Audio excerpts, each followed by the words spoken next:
আমাদের মূল টার্গেট হলো জান্নাত লাভ করা, জাহান্নাম থেকে বাঁচা।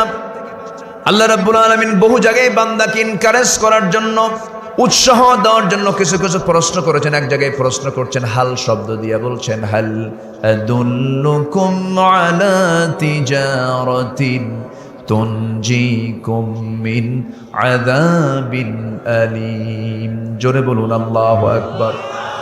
আমি কি তোমাদের এমন একটা বিজনেসের কথা বলবো যে বিজনেস তোমাকে জাহান্নামের আগুন থেকে বাঁচাবে, চিরস্থায়ী জান্নাত লাভ করতে পারবে?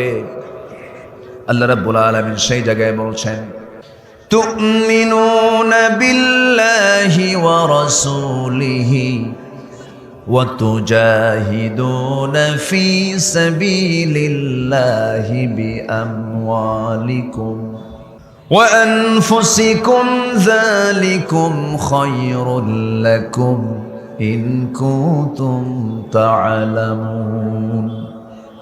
জোরে বলুন আল্লাহু আকবার। জাহান্নাম থেকে বাঁচার জন্য আল্লাহ রাব্বুল আলামিন সূরা সাফির প্রশ্ন করে ওই আয়াতের শেষে আরেকটা আয়াতে বলছেন ঈমান আনবে আল্লাহর উপরে, নবীর উপরে, এবং জিহাদ করবে কার পথে?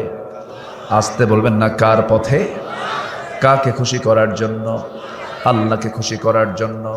আমার বন্ধুগণ, এই দুনিয়ার সমস্ত কাজের ভিতরে যদি বান্দার ইখলাস না ঠিক থাকে, বান্দার একমাত্র আল্লাহকে রাজি খুশি করার উদ্দেশ্য না হয়, সব কিছুই তার নিষ্ফল হয়ে যাবে। হাশরের ময়দানে অনেক হাফেজকে বলা হবে, হাফেজ তুমি হাফেজ হয়েছো কেন? তোমার জন্য। আল্লাহ বলবেন না, তুমি আমার জন্য হাফেজ হও নাই। মানুষ তোমাকে হাফেজ বলবে, আলেম বলবি, এই খাতির জন্য তুমি হাফেজ আলেম হয়েছো, জ্ঞানী হয়েছো, আজকে তোমাকে জাহান্নাম যেতে হবে।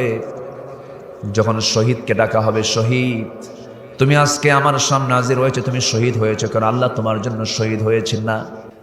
তুমি জিহাদের ময়দানে অংশগ্রহণ করেছ গাজীর খেতাব নেওয়ার জন্য, মানুষের খুশি করার জন্য আজকে দুনিয়া থেকে বিদায় হয়েছ।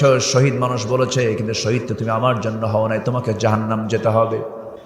দানবীর বলবে, দানবীরকে আল্লাহ বলবেন, দানবীর দান তো করছো, তোমাকে দানবীর বলেছে মানুষ, সত্যি করে বলো তো দানটা করছো কার জন্য? আল্লাহ তোমার জন্য না। না, তোমাকে বাহবা দেবে, তোমাকে দানবীর বলবে, এই জন্যই তুমি দান করেছ, জাহান্নামে চলে যাও।